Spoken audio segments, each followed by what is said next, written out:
se forma.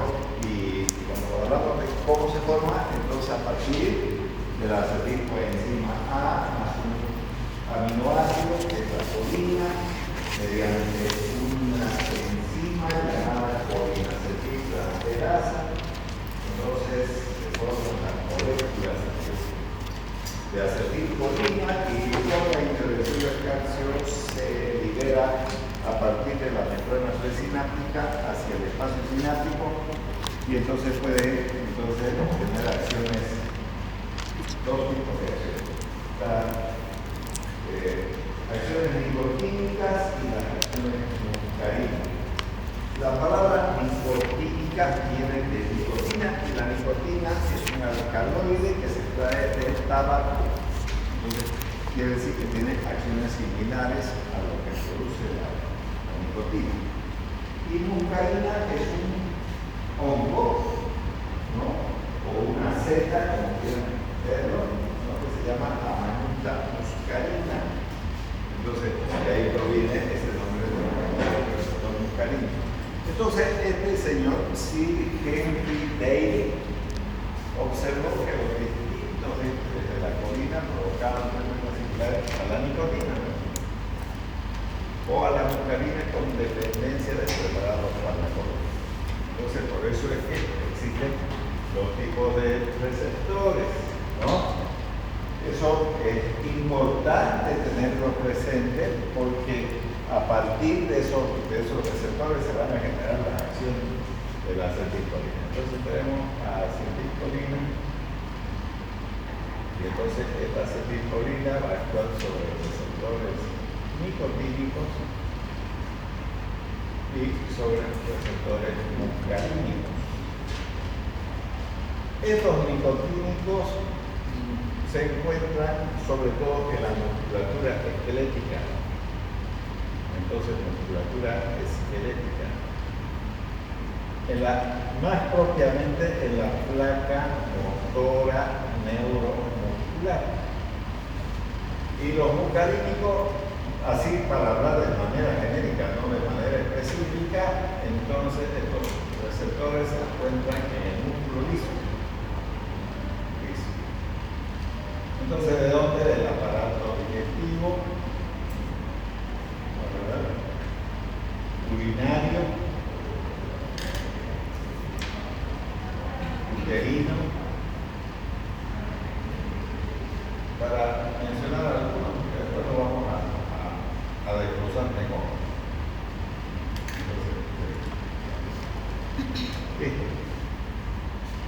Entonces, los receptores nicotínicos, porque están en la placa motora neuromuscular, ¿qué son? Son canales iónicos. Entonces, recuerden que hemos visto 4 grupos de receptores. Los receptores iónicos que pueden ser activados por voltaje y por ligando. En este caso es por ligando. ¿Cuál es el ligando? La acetilcolina. Entonces, por ligando. Luego tenemos los receptores metabotrópicos acoplados a proteínas G. Son, a diferencia de estos de canales iónicos que es aquí, visto de arriba, de canales iónicos, aquí tienen un foro y tienen 5 subunidades. Uno, que vamos a poner de alfa, la 2, que es la beta. Aquí vamos a poner alfa nuevamente. ¿No? Entonces tenemos 1, 2, 3, 4. Entonces dividimos esto. Entonces 2 alfa, gamma y delta. Ya, listo, muy bien. Entonces, eso sería. Esto de aquí es donde se une el ligando, pero visto lateralmente, el receptor se va a ver más o menos así. Visto aquí la membrana celular, y después lo vamos a ver más o menos. En cambio, los receptores metabotrópicos son receptores de 7 miembros de transmembrana. Así. Entonces, esta es la 1, esta es la 2, 4, 5, 6 y 7. Entonces aquí tenemos un grupo amino, ¿no? Y aquí tenemos un grupo carboxilo que se va a unir a una proteína de 3 miembros, la alfa, la beta y la gamma. Ya está. Entonces estos son los metabotrópicos, el número 2 de la clase de receptores. Después tenemos los de carácter enzimático activados por tiroxinosinasa como el receptores de insulina y los nucleares, que realmente todas las hormonas, sobre todo las esteroideas, ¿no, verdad? Estrógeno, progesterona, testosterona, ACTH, o sea, aldosterona, que son de ese tipo. Bueno, entonces, y se van a abrir por ligando, que es la acetilcolina, y su activación siempre va a provocar movimientos rápidos para la permeabilidad del sodio y el potasio, lo vamos a ver bien. Y entonces generan excitación. En cambio, los receptores muscarínicos, como le digo, pertenecen a la clase de los denominados receptores activados por proteína G. Recordemos que hay alrededor de 5 proteínas G, ¿no? La GS, la GI, la GQ, la GORF y la proteína GT. Ya, entonces, las respuestas a los agonistas son mucho más lentas y pueden ser excitatorias o inhibitorias. Ustedes recuerden que el intestino delgado, por tener, por ejemplo, músculo liso, su funcionamiento es mucho más lento que lo que ocurre con el músculo grueso. Por eso también su actividad es lenta de esos receptores. Ligadas necesariamente a cambios de permeabilidad iónica. Y pueden ser algunos estimulantes y otros inhibidores. Eso también tiene de interesante. Bueno, entonces los receptores nicotínicos, o sea, los de la placa motora neuromuscular, son proteínas pentaméricas. Pentaméricas porque tienen 5 unidades, ¿no? Ya está. Entonces, compuestos al menos con 2 unidades homólogas, que son las alfa, donde va a ser asiento el ligando. Cada subunidad contiene un PRP atravesadas en la membrana, particularmente 4, y las unidades rodean a un canal interno. Entonces aquí está el canal interno, por ahí va a entrar el sodio y va a salir el potasio. Cuando las acetilcolinas se unan a estas unidades alfa. Y entonces una de las unidades designadas como alfa se presenta al menos en 2 copias, forma el sitio de unión del ligando al receptor, lo que acabo de decir. En cambio, los muscarínicos son glucoproteínas, con peso molecular de 80.000, que pertenecen a una superfamilia de proteínas también receptores, ¿no? Cuyas funciones están mediadas por la actividad de la proteína G, que tienen esas 3 unidades. Al igual que con otros miembros de la familia, estos receptores,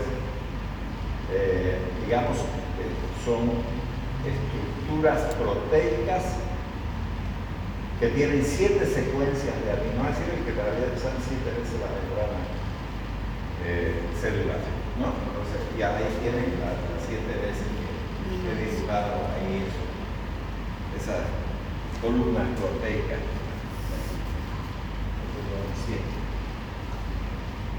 Ya ahora subtipos de receptores. Aquí tenemos el receptor de la placa motora. Entonces son receptores pentaméricos, ¿no? Entonces receptores nicotínicos que son subidénticos. Por ejemplo, el receptor muscular de la placa motora neuromuscular tiene 4 subunidades distintas en un complejo pentamérico. Entonces alfa, beta, gamma, epsilon, por ejemplo, puede ser también. Pero también tenemos nicotínicos en el sistema nervioso central. Y existen como pentámeros, son 5 subunidades, pero están compuestas solamente por 2 subunidades, alfa y beta, nada más. Cada una de estas subunidades, la alfa y la beta, se encuentran en regiones pequeñas del encéfalo. Ahí vamos a encontrar también. Y vamos a ver algunos medicamentos como los antagonistas de los receptores muscarínicos como tratamiento importante en la enfermedad de Parkinson. Recuerden que la enfermedad de Parkinson es una enfermedad degenerativa de la sustancia negra, donde se produce la dopamina. Entonces se pueden utilizar antagonistas muscarínicos, de eso estamos hablando de los muscarínicos, que hay en el sistema nervioso para resolver el problema, no de manera definitiva, paliativa, podríamos decir, la enfermedad de Parkinson. Cuando veamos eso, vamos a recordar. Aquí el día está más bonito, ¿no es? O sea, este dibujo, tengo que hecho yo aquí, ¿no? Aquí tienen las dos unidades alfa, la beta del celeste, ¿no verdad? La gamma, aquí tenemos amarillo y la de las unidades que tenemos de este receptor pentamento, si contamos 1, 2, 3, 4, 5, penta 5. Y entonces sacamos las dos unidades alfa, que son estas de aquí, donde se van a unir entonces los ligandos, que también hay por voltaje. Y tiene esto un canal, el cual va a terminar en un poro y en una compuerta. Esta compuerta va a ser abierta en el caso de la acetilcolina. Dos moléculas obligatoriamente de acetilcolina se tienen que prender en esas unidades alfa para poder abrir y entonces entre el sodio y se salga el potasio, generando la despolarización entonces de qué? De las células musculares eléctricas. Aquí dice dos copias alfa, una beta y gamma y delta, ¿no? Entonces ahí tenemos ese tipo de receptor. Como les dije, vamos a ver algo más bonito. Bien. En cambio, los receptores muscarínicos se encuentran en diferentes tejidos del organismo, pero les mencioné que la mayor parte de ellos están situados en musculatura lisa. Y aquí, músculo, ¿no? Músculo liso, por ejemplo, el aparato digestivo. Bueno, entonces, se han detectado 5 tipos de receptores muscarínicos y la palabra muscarínico, como empieza con M, hay un M1. Se encuentra en los ganglios y en varias glándulas secretorias, por ejemplo, las glándulas salivares. Los M2 predominan en el corazón. Eso tenemos que recordarlo porque obviamente la acetilcolina, cuando estemos hablando sobre las actividades en el corazón, vamos a ver que todas las propiedades del corazón disminuyen. ¿Cuáles son esas propiedades? Entonces, disminuye la frecuencia cardíaca, disminuye la conductibilidad cardíaca, disminuye la fuerza de contracción y la excitabilidad. Todo menos. La adrenalina, todo más. La acetilcolina, todo. Entonces, y también estos M2 pueden hallarse en el músculo liso. Ya hemos hablado del músculo liso de varias maneras. Los muscarínicos se localizan en el músculo liso y seguimos con el mismo tema aquí, ¿no? Y en las glándulas secretorias. En cambio, los receptores muscarínicos M1, M2 y M5 parecen también activar una proteína que aún no está identificada, pero que en realidad ya la han identificado, que la GQ es excitatoria. Entonces es responsable de la estimulación, por eso estimula, igual que la GS, que es estimulante. Entonces, de la fosfolipasa C, y el resultado entonces es una hidrólisis del fosfatidilinositol y polifosfato, que viene a ser el segundo mensajero del IP3 sobre todo, ¿no? Y el diacidiglicerol, que vamos a ver más adelante. Bueno, sí. Entonces ya tenemos más o menos el esquema de los receptores. Una segunda vía, porque fíjense que en la anterior no había los M4 y aquí aparecen. Entonces una segunda vía de mediación de respuesta de hedonistas muscarínicos evocada por la activación de los receptores muscarínicos 2 y M4. Estos receptores además interactúan con un grupo de proteínas G, en particular las denominadas inhibitorias, tiene esta G y esa I significa inhibitoria, por eso dice con inhibición resultante de la ciclasa y activación de los canales de potasio, ¿correcto? Eso podemos encontrar, ¿no, verdad?, en el corazón, por ejemplo, la modulación de los canales de calcio en ciertos tipos celulares. Importante tener presente esto. Solo en este esquema que he puesto, puse todos los músculos lisos porque representa la mayor parte, pero recordemos que también en el músculo cardíaco puede haber, pero no en el músculo esquelético. El músculo esquelético son receptores nicotínicos, no muscarínicos. ¿No? Bueno, aquí también tenemos, digamos, esos receptores que, digamos, descienden miembros de transmembrana, donde la acetilcolina va a activar este receptor llamado metabotrópico que contiene la proteína G. Esta es la proteína G que viene de guanosina, que tiene tres, digamos, subunidades que son la alfa, beta y gamma, ¿no? Lo mismo podemos ver aquí también tenemos, ¿no?, la proteína G, se desprende de la subunidad alfa a apertura de este canal. Aquí también tenemos, pero activa la adenyl-ciclasa aquí, y entonces forma el segundo mensajero que realmente es cíclico, y a partir de este segundo mensajero puede haber carbones iónicos también. Entonces, son varios tipos de receptores que tienen proteína G. Generalmente se clasifican en dos grandes grupos, uno que son estimulantes y otro que no lo son. Bueno, ahora nos vamos a meter al tema en cuestión. Entonces, lo importante de todo es que vamos a encontrar ésteres de la colina, es decir, desde el punto de vista químico, que son, digamos, estos ésteres de la colina mezclados con el ácido acético.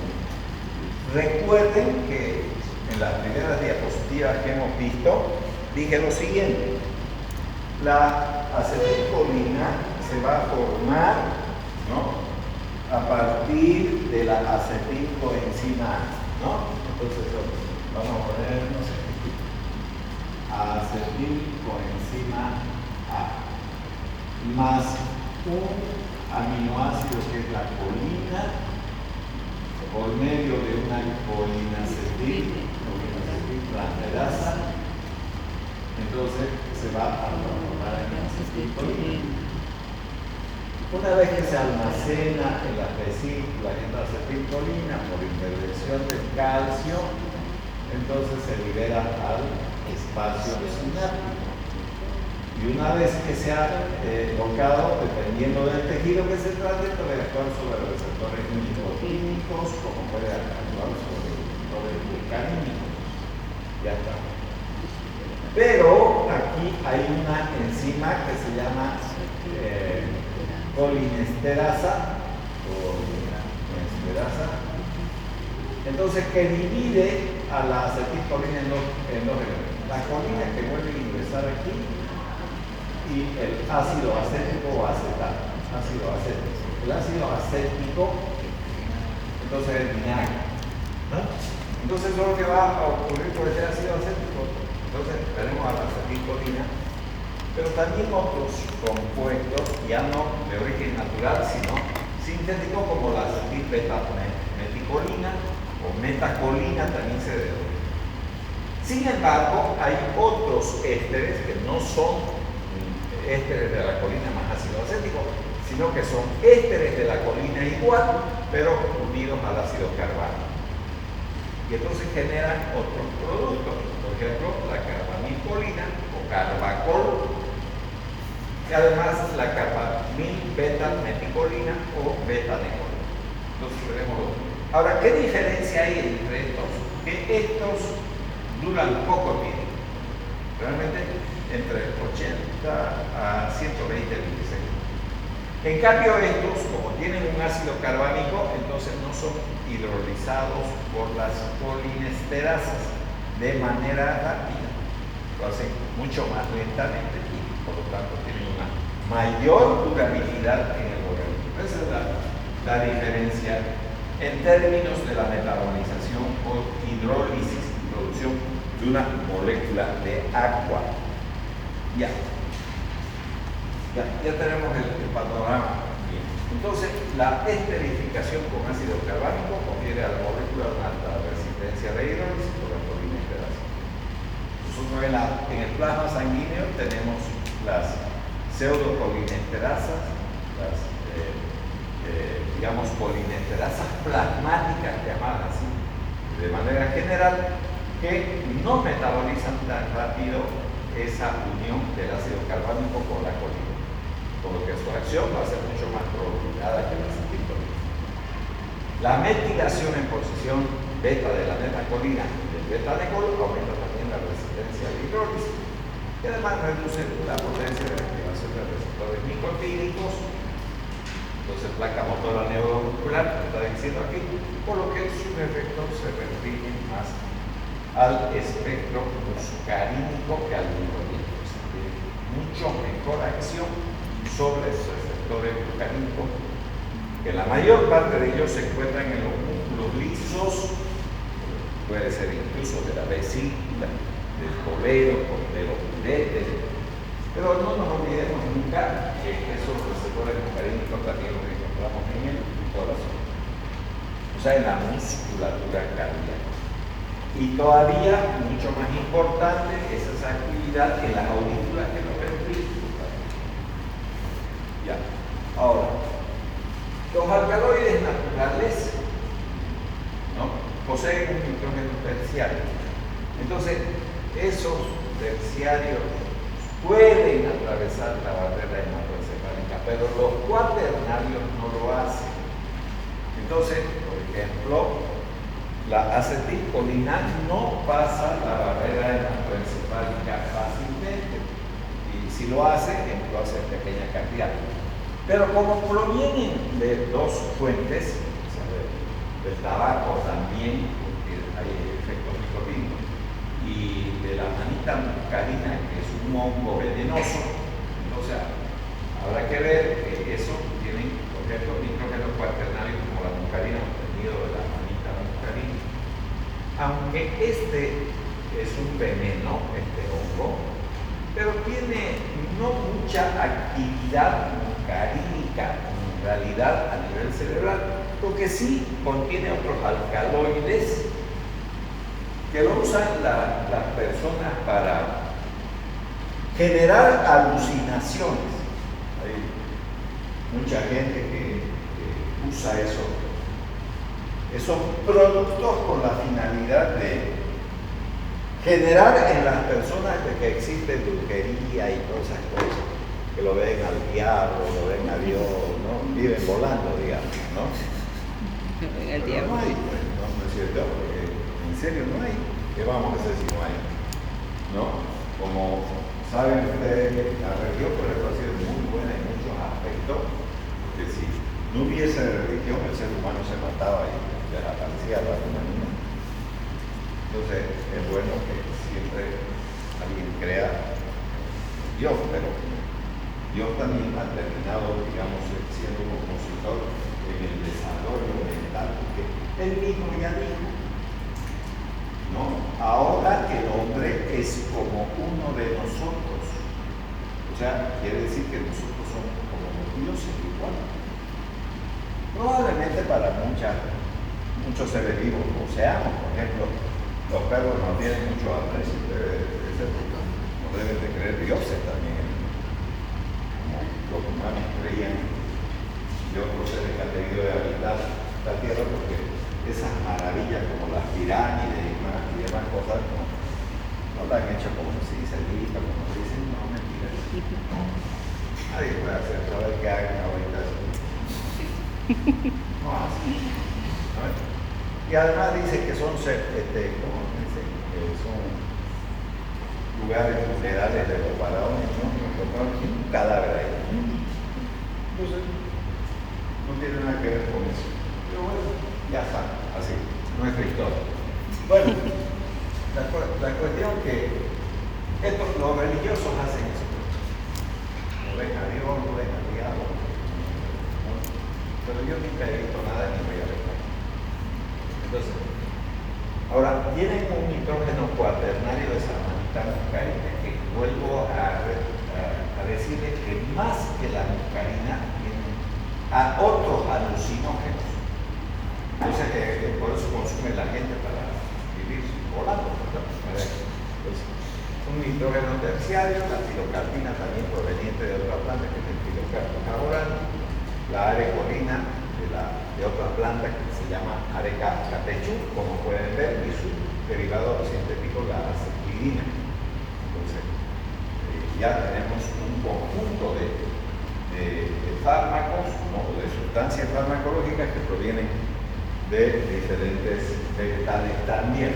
Ya, entre los fármacos de síntesis también existen los que se han creado en el laboratorio. Por ejemplo, la oxotremorina, que genera temblores. ¿Por qué crearían esto? Para, a ver, yo diría, vamos a hacer una investigación de una planta que se llama chicurín, ahí está. Entonces le vamos a meter a los animales, pero no me voy a buscar un ratón blanco normal. Si quiero saber que esa sustancia sea una anticonvulsivante, en un ratón normal, como darle a una persona normal, ¿cómo voy a saber que va a parar la convulsión?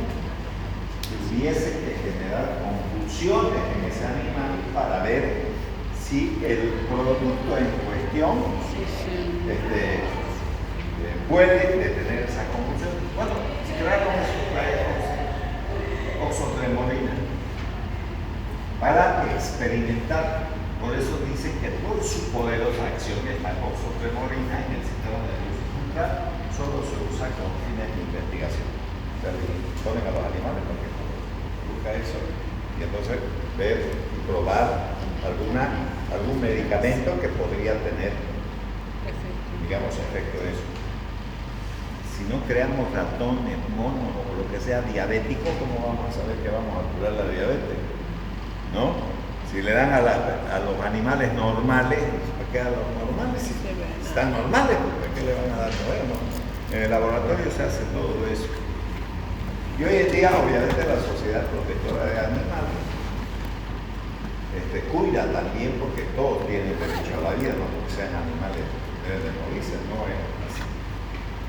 Entonces, porque recuerden, incluso muchos de ellos sirven hasta de alimento a otros, y si no habría eso, no dejarían de existir y desaparecerían, como han desaparecido varias especies de animales también en la Tierra, bueno, independientemente de los cambios climáticos. Entonces, eso sirve para experimentación o investigación. Y los más modernos, relativamente selectivos, es decir, que afectan solamente a los receptores muscarínicos 1. Por ejemplo, la mayor parte de los medicamentos que están en experimentación se le ponen letras y números. Por ejemplo, este MCNA343 es un fármaco experimental que actúa sobre los receptores M1. Y este otro, como ustedes pueden ver, también otras letras y un montón de números, 6, 8, 9, 6, 6, 7. ¿No? Y la sanomelina ya ha tenido un paso más adelante, por eso le han puesto ya un nombre más claro, pero todos los fármacos primero se crean, que se someten a investigación, le ponen letras en una forma de codificar, es como las matrículas de los vehículos, ¿no? Sale un nuevo vehículo y ponen una matrícula, bueno, algo así. Ahora vamos a ver las acciones farmacológicas de la acetilcolina. Es bueno grabar esto bien y entender bien, porque vamos a ver un grupo de fármacos que se llaman anticolinesterasa. Y estas anticolinesterasas van a bloquear esta enzima. ¿Y qué hace esta enzima? Desdobla la acetilcolina en los componentes. Si yo la bloqueo, no hay quien me doble y es la acetilcolina la que va a actuar. Entonces, este capítulo tiene que ver con las anticolinesterasas. Bueno, empecemos entonces. son la consecuencia de la activación de los receptores colíticos. Sean estos periféricos o centrales, o sea, esa actividad, ya sea a nivel periférica o a nivel central. Y de su capacidad de activar, ya sea los receptores muscarínicos o simultáneamente los nicotínicos, o solo los muscarínicos, o solo los nicotínicos, también puede ocurrir eso. A la vez que ejercen efectos directos, que pueden desencadenar otros indirectos de carácter reflejo, también eso puede llegar a ocurrir con estos medicamentos que vamos a analizar el día de hoy.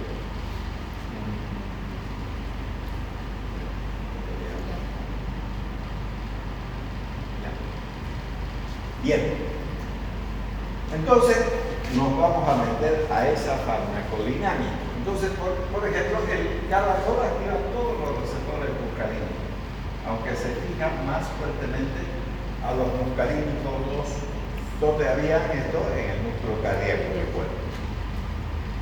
Los M3 aparato digestivo, o sea, el músculo liso, y activan receptores nicotínicos, además, no solamente muscarínicos, sino también el beta-glucol es menos potente que el carbacol para fijarse sobre los muscarínicos, menos actividad por los receptores que quedan en el corazón y obviamente la musculatura lisa, y no activa los nicotínicos. O sea, podríamos decir que es un fármaco más selectivo sobre los receptores muscarínicos que sobre los nicotínicos. Recordemos que los nicotínicos sí también existen en el corazón, pero más importante es su presencia, ¿no es cierto?, en la musculatura esquelética, o sea, en la placa motora neuromuscular. Eso va a ocurrir. Ya, ahora vamos a ver el sistema cardiovascular. De hecho, nosotros ya hemos aprendido algo como una generalidad, sin entrar a especificaciones. Si el simpático activa todas las propiedades del corazón, el parasimpático todas las, digamos, bloquea. Entonces, como estamos hablando de la acetilcolina y ese es el mediador parasimpático, todo va a bajar. Entonces, ¿qué va a disminuir? La frecuencia cardíaca. Si disminuye la frecuencia cardíaca, habrá que decir que es una actividad cronotrópica, porque la frecuencia tengo que medir con un cronómetro o reloj. Entonces, cronotrópica negativa, porque va a disminuir, va a generar bradicardia. Eso va a ser, ¿no ves? Ya. Porque estamos hablando del aparato cardiovascular, vamos a comenzar siempre con el corazón. En segundo lugar, va a disminuir no solamente la frecuencia cardíaca, sino la fuerza de contracción. La fuerza de contracción se debe al ingreso de los iones. Entonces, esa propiedad se llama ionotrópica, pero como la disminuye, o sea, disminuye la fuerza, entonces es una propiedad ionotrópica negativa. Luego, la conductibilidad. También va a disminuir la conductibilidad con la aplicación. ¿Y eso por qué? Por acción muscarínica de la acetilcolina sobre los receptores muscarínicos 2, ¿no? Entonces, esa propiedad de conductividad se llama propiedad cromotrópica, pero como la disminuye, entonces va a ser cromotrópica negativa, pero además como se está oponiendo a la conducción, va a ser generadora de bloqueos, ¿no? Más o menos como Bolivia, como se dice Bolivia, el corazón de la América, ¿no? Y lo dicen bien, paro y bloqueo, puro. Dale así que le tocó algo, dale a bloqueo su corazón y no más, ya está. ¿No? También como muy fumador el hombre también, ¿no? Mucho fumado, sabía su base. Y finalmente, obviamente va a tener una disminución de la excitabilidad. Entonces, eso es una propiedad atmotrópica negativa, ¿no es? Entonces, todo eso, fuerza de contracción en mayor grado sobre el músculo auricular, porque hay mayor inervación parasimpática en las aurículas que los ventrículos. Ahora, ya nos pasamos luego a los vasos, porque como es cardiovascular, entonces tenemos que ver qué pasa en el territorio venoso que en cambio puede generar constricción. Porque en el venoso la adrenalina produce vasodilatación y como tiene que ponerse, entonces puede haber vasoconstricción con la acetilcolina si uno administrase, aunque en el comercio no existe acetilcolina. No hay para qué con las anticolinesterasas y ya está suficiente. Ya. Entonces todos estos efectos son de carácter muscarínico, miren. O sea, los receptores mayoritariamente distribuidos son los muscarínicos más que los citoquímicos. Ya que son bloqueados por la atropina. La atropina es un alcaloide de las solanáceas que bloquea solo los receptores muscarínicos, no los nicotínicos. Por lo tanto, no tiene efecto sobre la musculatura esquelética de manera directa porque ahí hay receptores nicotínicos, muscarínicos. En su mayor parte se deben a la activación de los receptores postsinápticos, pero en el corazón también puede verse a la inhibición presináptica de la liberación de noradrenalina. Es decir, las adrenérgicas, inhibición heteroreceptora. Recuerden que al bloquear eso también deja libre al ¿cómo se llama? Al simpático y en alguna medida puede generar en algún momento taquicardia antes de la paradicardia. Puede hacer eso por esa actividad que tiene la acetilcolina. Bueno, bien. Ahora, por los mecanismos moleculares descritos anteriormente, o sea, los que hemos hablado hace un momento, la acetilcolina reduce la velocidad de despolarización de la fase 4 por vasodilatación de pH, ¿no? En el nódulo sinusales, no en el músculo cardíaco, por lo que se retrasa la llegada del potencial de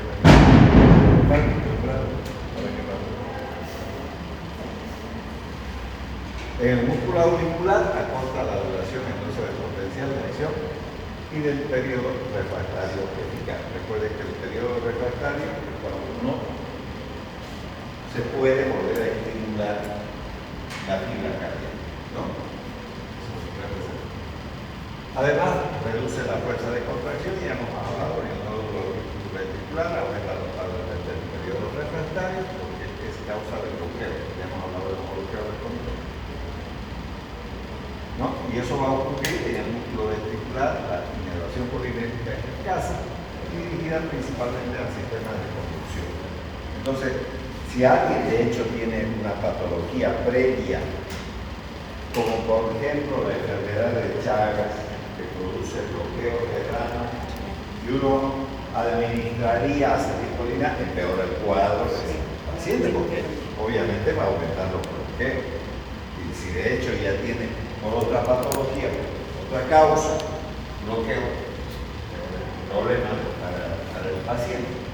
Pero cuando el tono adrenérgico es alto, o sea, si alguien tiene una taquicardia supraventricularia que hemos visto a niña, la acetilcolina va a provocar una reducción clara de la contractividad porque interfiere en el sistema ANP cíclico. Podría servir, digamos, para la taquicardia supraventricular. Pero como les digo, no existe acetilcolina en el comercio. Tendría que usarse una anticolinesterasa para tener esa actividad. ¿No? Entonces, la subsiguiente fosforilación de proteínas intracelulares responsable entonces de la contracción cardíaca. Bueno, bien. Continuamos. Entonces, la acción cardiovascular más sensible es la dilatación arteriolar. Entonces, recuerden que la adrenalina, por su acción alfa, produce vasoconstricción y elevación de la presión arterial. La acetilcolina, entonces, como se opone a esa acción, entonces va a ser más vasodilatadora y va a generar también mayor caída de la presión arterial. Eso sí va a tener mejor actividad si el endotelio de los vasos sanguíneos está intacto. Por lo que dosis pequeñas de acetilcolina producen exclusivamente hipotensión, pero ¿por qué va a haber taquicardia entonces si produce bradicardia? Porque está hablando de dosis pequeñas y la vasodilatación que va a hacer va a estimular los vasoreceptores. ¿De quién?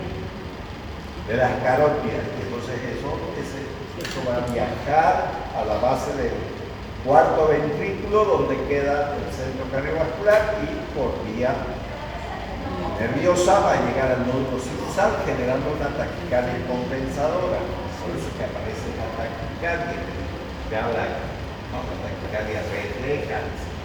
No es una taquicardia directa, es una taquicardia refleja por estímulo de los vasoreceptores por la vasodilatación. Entonces, dosis progresivamente mayores van a producir la frecuencia cardíaca, provoca bloqueo de conducción, llegan a producir un paro cardíaco. O sea que la gente va a terminar muriendo por paro cardíaco, por bloqueo puede llegar a provocar ese tipo de... Ahí podríamos decir que, gracias a Dios, no existe acetilcolina en el comercio, que no tiene mucha utilidad como fármaco directo, porque además dura poco tiempo. Entonces las anticolinesterase se pueden sustituir a la ausencia de acetilcolina. Si alguien quiere usar eso, mejor use anticolinesterase, que vamos a ver en el próximo capítulo, la próxima clase. Entonces terminamos. Bueno, en general la acción es breve. ¿Cuánto dura la vida de la acetilcolina? Entre 80 a 120 milisegundos. Entonces, ¿por qué se hidrolizan fácilmente por la acetilcolinesterase? Esto aquí dice ACE, pero no vayan a pensar que es el detergente para lavar ropa, ¿no? Hace lavando y yo descansando. Entonces, ¿no? Acetilcolinesterase, mucho nos gustan las siglas a los médicos, todo le ponemos siglas, ¿no? A cortar y a escribir mucho. Ya. Entonces, si hay bloqueo muscarínico, la acetilcolina a grandes dosis solo puede ejercer su acción nicotínica. O sea, si usted con atropina bloquearía estos receptores muscarínicos, entonces solo se va a observar la acción nicotínica. Entonces, eso es, o sea, no el corazón, por ejemplo, que estamos hablando del corazón, solo muestra los receptores muscarínicos a dosis normales. ¿Cómo puede demostrar que tiene receptores nicotínicos bloqueando los muscarínicos? Eso puede hacer que se manifiesta en forma de activación ganglionar, estimulación de las fibras ganglionales simpáticas y liberación de adrenalina, y entonces, ¿qué va a producir? Por esa razón, taquicardia. Miren ustedes, si bloqueamos la muscarínica y dejamos abierta la nicotínica, entonces va a producirse taquicardia, pero eso va a ser por liberación de adrenalina. ¿Y de dónde va a salir la adrenalina? De la glándula suprarrenal. Recuerden que la médula suprarrenal produce adrenalina, porque ocasiona entonces hipertensión arterial y taquicardia. Eso sí, sí. Nosotros nos metemos en la cabeza de que deberíamos de bloquear los receptores muscarínicos para que no molesten a los nicotínicos y ver qué es lo que pasa con los nicotínicos. Ya. Ahora, la vasodilatación, ya hemos hablado de eso, genera la caída de la presión arterial y la taquicardia refleja. Podría generar la acetilcolina. Se extiende prácticamente a todos los lechos vasculares, incluido el coronario y el pulmonar, a pesar de que carecen de inervación colinérgica. O sea, hay vasodilatación. ¿No? Incluyendo los vasos coronarios, eso dice. En consecuencia, digamos, la activación de los receptores muscarínicos de las células endoteliales de los vasos sanguíneos provee la liberación del óxido nítrico. No vayan a pensar que quiere decir no, eso no. ¿A qué hablamos de eso? No, óxido nítrico. Listo. El endotelio de los vasos sanguíneos tiene óxido nítrico, y el óxido nítrico genera vasodilatación y la consiguiente dilatación de las células musculares lisas de los vasos sanguíneos, que quede claro eso. Eso hay en el endotelio de los vasos sanguíneos, los cilindríticos, los olivos. Bueno, ahora sobre el aparato gastrointestinal. La acetilcolina es la reina del aparato gastrointestinal. Por ejemplo, en fisiología nosotros hemos estudiado varios capítulos del aparato gastrointestinal. Por ejemplo, hemos estudiado movimientos motores, ¿no? Como el peristaltismo, que hay movimientos de mezcla y de propulsión. Recuerden que eso no hablaba, bueno, pues no conmigo, pero en fisiología lo hablo, ¿no? En segundo lugar, provocan secreción. ¿Qué secreción? Por ejemplo, el estómago secreta ácido clorhídrico, para dar un ejemplo. Y si se trata del aparato digestivo, comenzando por las glándulas salivares, entonces hay mayor salivación. Entonces, si aplicamos acetilcolina, eso tiene que ocurrir. Y entonces, si aumenta el peristaltismo, aumenta las secreciones, ¿no verdad? Va a aumentar entonces la velocidad del tránsito intestinal y va a aumentar la cantidad de agua en las heces fecales. ¿Cuál es la manifestación en líneas generales de eso? Diarrea. Diarrea, listo, diarrea. Ya está. ¿No? La diarrea es lo que va a generar la presencia entonces de la acetilcolina. Eso va a generar. Pero puede llegar a provocar otros problemas encima, ¿no? Por ejemplo, puede ese peristaltismo exagerado generar náuseas, vómitos, todo ese tipo de cosas. Y además, otras manifestaciones como los retortijones, ¿no? El intestino, por esa actividad.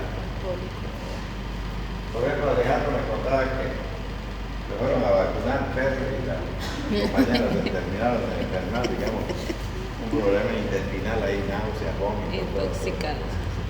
Momento. Ya ni vienen ni a clase, te venían por lo menos, no había.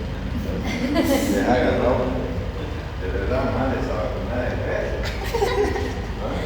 No, la vacuna no es así, pero la comidita no estaba nada buena, pura acetilcolina. No, fregado. Ya, eso es lo que va a generar, digamos, la acetilcolina en el aparato intestinal. Y obviamente la exageración de la salivación de la secreción se llama cialorrea, ¿verdad? Cialorrea también, diarrea, todo eso, náuseas, vómitos, todo eso. Ya. Ahora, en el tracto urinario tiene músculo liso también, tiene músculo liso. Entonces vamos a ver qué es lo que pasa. El carbacol y el betamicol estimulan de forma selectiva el músculo difusor de la vejiga. O sea, va a hacer emitir orina. Por ejemplo, en las vejigas atónicas, ¿no es verdad? Puede utilizarse esto con la finalidad, ¿no? de que el músculo difusor se contraiga, provocando la emisión de la orina, pero además, para que ocurra eso, se relaja el trígono y el esfínter de la vejiga. Al tiempo que aumenta la presión de inhibición, favoreciendo entonces las ganas de orinar en las anatomías. Se podría utilizar estos medicamentos de origen sintético, porque vuelvo a repetir, acetilcolina no hay. Ya, no hay en el comercio, no hay para qué haya, serían polimetradas. Además, bueno, en el tracto respiratorio hay otra desgracia, ¿no? ¿Qué va a generar la acetilcolina? Asma, ya está. ¿Por qué asma? Porque va a cerrar los bronquios. Recuerden que el simpático, por su acción beta-2 adrenérgico, broncolilata, cierra, aumenta las secreciones bronquiales. Recuerden que hay alta célula caliciforme, secretora de moco. Entonces va a generar todo lo que tiene el asmático, pues bronco, sibilancia, todo ese tipo de cosas que vamos a mirar aquí, ¿no? Entonces la mayor densidad de receptores vocálíticos se encuentra en el músculo isofrontal. Menor grado en los bronquioles proximales y está ausente en la su activación, ¿no? ¿Qué va a producir? Broncoconstricción. ¿Qué tienen los asmáticos? Broncoconstricción. Entonces, ¿qué va a tener como manifestación clínica de esta broncoconstricción? Signo de tiraje y efectos respiratorios. La sibilancia, ¿no? La presencia del moco y la broncoconstricción. Estimulan las células mucosas de todo el aparato respiratorio. Recuerden que la tráquea tiene células caliciformes, un epitelio cilíndrico pseudoestratificado, para recordar, ciliado además, ¿no? Glándulas de la submucosa implementando la secreción de lipoproteína en la tráquea y en los bronquios. Entonces aumenta las secreciones bronquiales y genera la autoproducción. En pocas palabras, manifestaciones de asma bronquial llegan a producir la acetilcolina. Entonces, como estamos viendo, es un desastre la aplicación de acetilcolina sobre los receptores musculares. Diarrea, asma, ya está. Vasodilatación, etc. ¿Qué pasa a nivel del sistema muscular cuando se administra en el saco conjuntival? Va a contraer el músculo isovelítica de la pila esa. Biótica. ¿No verdad? Provocando miosis, o sea, el cierre de la pila. Bueno. Y en el músculo ciliar, ¿por qué? Favorece la acomodación. Recuerden que el cristalino es el centro de la acomodación. Si uno tiene que mirar de cerca, o sea, cuando se tiene que mirar lejos, también acomoda el cristalino. Entonces, ambos efectos porque vienen a facilitar el drenaje del acuoso. Por eso que la gente que ya llega a los 40 años y más, y empieza a tener predicia, ¿no? Ya cada vez va leyendo de más lejitos, ¿no? Porque ya el cristalino no tiene esa misma capacidad de hacerlo. Teoría, pero si tienen otras patologías, sobre todo las metabólicas, la diabetes, ¿no? La retinopatía diabética grave, ¿no? Y también las cataratas, ¿no? A nivel del cristalino. Entonces, ambos efectos van a contribuir eso que allá, ¿no? A facilitar el drenaje del tumor acuoso hacia el canal de Schlemm, reduciendo la presión de líquido en la cámara anterior del ojo. Entonces, la hipertensión en la cámara anterior del ojo genera una patología denominada glaucoma, que a través de medicamentos puede mejorar el glaucoma de las personas que lo tienen. Ya eso. Ahora, el sistema nervioso central, ya les dije que la acetilcolina no atravesaba la hematocefálica. Si lo hace escasamente, por lo tanto, su contribución a ese nivel es escasa. Pero sí se produce internamente la acetilcolina. Pero si fuera exógena, no podría generar grandes problemas. Entonces, como los genes de la colina regresan con dificultad a la pegada de la no estimula entonces los abundantes receptores muscarínicos que hay en el sistema nervioso. Los alcaloides, en cambio, como la pilocarpina y la oxotremolina, recuerden que este medicamento alcanza así el cerebro y sus acciones si tienen carácter tóxico. Sobre todo la oxotremolina, porque puede provocar terror, espasticidad y ataxia. Ya les decía que es un fármaco que se puede utilizar para poner a los animales con la finalidad de buscar medicamentos que resuelven estos problemas, los temblores, la espasticidad, la ataxia y el ataque. Para eso se utiliza en investigación nada más. Ahora ya tenemos sobre las glándulas. Ya dije que si actúa sobre las glándulas salivales va a provocar cialorrea. Más o menos la acetilcolina es como las mujeres son las acetilcolina. Porque cuando ellas se ponen falda cortita y zapatos de tacón, los hombres cialorrea. Cialorrea. Y si está con novia el tipo, le tira un manazo, ¿qué estás mirando? Le va a decir, ¿no? Entonces, bueno, cialorrea. ¿No? Entonces ahí tenemos, ¿no? Secreción glandular estimulada de forma general. Una carga intensa, sudoración también,